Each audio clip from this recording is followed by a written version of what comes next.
La somme théologique de saint Thomas d'Aquin, première partie, question 76, article 3.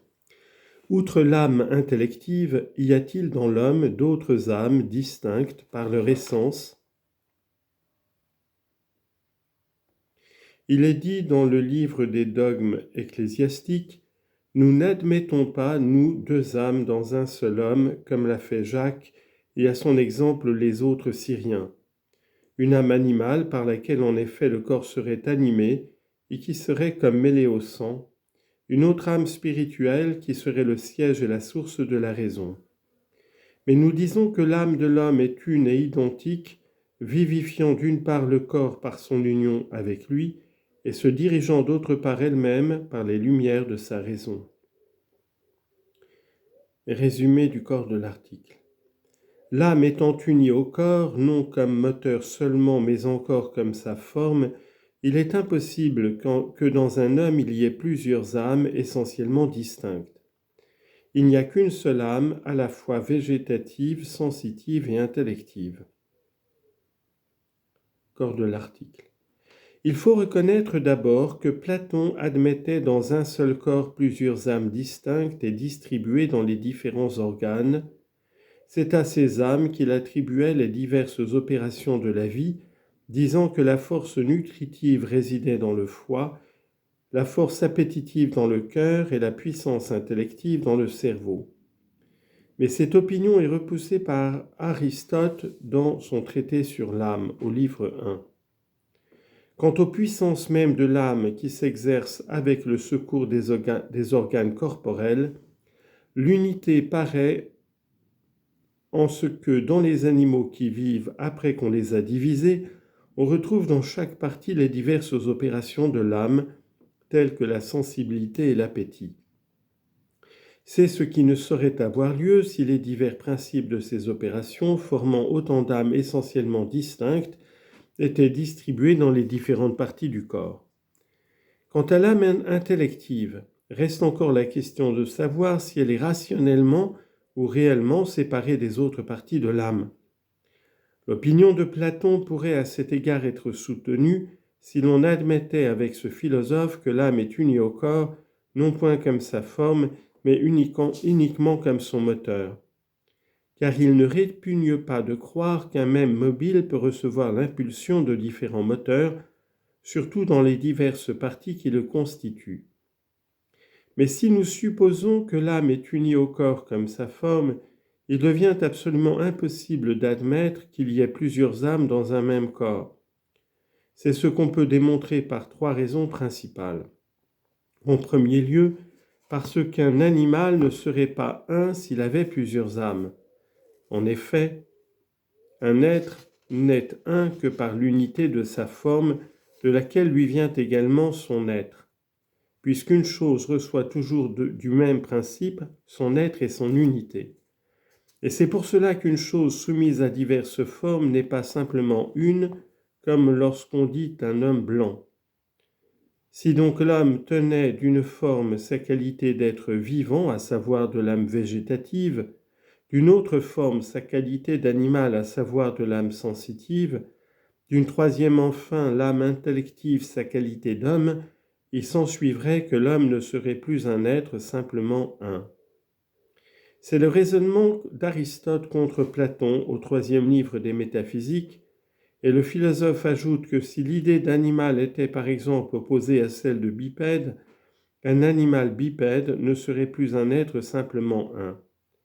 Et voilà pourquoi, dans son traité sur l'âme au livre 1, s'adressant à ceux qui admettent différentes âmes dans un même corps, il leur demande quel est le sujet qui contient ces âmes, c'est-à-dire quel est le sujet qui de toutes ces âmes fait un être un. On ne peut pas dire en effet qu'elles sont ramenées à l'unité par l'unité même du corps, car c'est plutôt l'âme qui contient le corps et en fait un être un que le corps l'âme.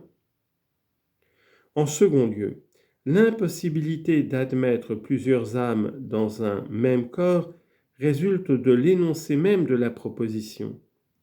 Les choses en effet dont la notion tient à des formes diverses se trouvent unies dans la proposition ou bien par accident quand il n'existe pas de relation entre les formes, comme quand on dit que le blanc est doux, ou bien que la nature même des choses entend, ou bien par la nature même des choses, en tant que cette nature est exprimée, ce qui a lieu quand les formes ont une corrélation véritable, par la raison que le sujet est impliqué dans l'idée de l'attribut, comme l'idée de superficie est toujours présupposée par l'idée de couleur. Si nous disons par conséquent qu'une surface est colorée, la proposition est absolue de cette seconde manière. Dire que la forme par laquelle un être est animal est différente de la forme par laquelle il est homme, c'est affirmer que l'une de ces deux choses ne peut être dite de l'autre que par accident. Si ces deux formes n'ont aucune relation entre elles, ou bien que la proposition est absolue dans son énoncé, si l'une de ces âmes est nécessairement supposée par l'autre. Or, l'une et l'autre hypothèse sont également fausses, car la qualité d'animal est affirmée de l'homme par la nature même des choses et non par accident. Et d'un autre côté, la qualité d'homme n'est pas comprise dans la définition de l'animal, c'est le contraire qui a lieu.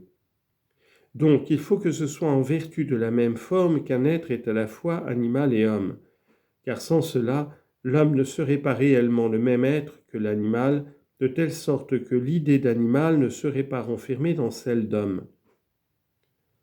Cette impossibilité ressort enfin de ce qu'une opération de l'âme, quand elle acquiert un certain degré d'intensité, empêche une autre opération, ce qui ne saurait s'expliquer si le principe de ces opérations n'était pas essentiellement un. Reste donc qu'il n'y a qu'une seule âme dans l'homme et que cette âme est en même temps nutritive, sensitive et intellective. On peut même aisément s'expliquer qu'il en soit ainsi si l'on considère la diversité des formes ou des espèces. Les espèces des choses et leurs formes diffèrent les unes des autres selon leur plus ou moins de perfection. Ainsi, dans l'ordre des créatures, les êtres animés sont plus parfaits que les êtres inanimés, les animaux plus parfaits que les plantes, et l'homme plus parfait que les animaux privés de raison. Et dans chaque individu de ces divers genres, on peut également établir une gradation.